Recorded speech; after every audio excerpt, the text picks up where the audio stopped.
ഇപ്പം 3 ദിവസമൊക്കെ ഉറങ്ങാതിരുന്ന് കേസസ് എടുത്ത ദിവസങ്ങളുണ്ട്. ഒരു കേസ് കൊണ്ട് വിട്ട് തിരിച്ച് വരുമ്പോൾ അടുത്ത കേസ് കിട്ടി.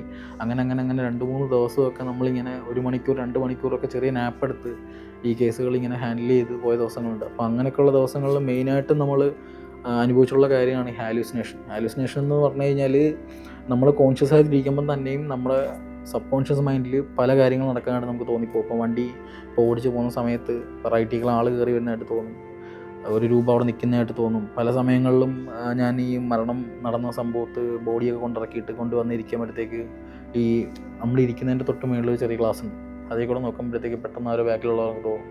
ഇങ്ങനെയൊക്കെയുള്ള ചില തോന്നലുകൾ ഇപ്പം സ്ട്രക്ചറയിൽ ഇപ്പോൾ പേഷ്യൻ്റ് കിടക്കുന്ന ഇപ്പം പലയിടങ്ങളിൽ നിങ്ങൾ കണ്ടിട്ടുണ്ടാവും, ഈ ആംബുലൻസൊക്കെ ഒതുക്കി അതിനകത്ത് കയറി കിടക്കുന്ന പയ്യന്മാരെ നിങ്ങൾ കണ്ടിട്ടുണ്ടാവും. അതെല്ലാം കിടക്കുന്നത് ഈ പേഷ്യൻറ്റിനെ കൊണ്ടുപോകുന്ന സ്ട്രക്ചറിലും ബോഡി കൊണ്ടുപോകുന്ന സ്ട്രക്ചറിലുമാണ്.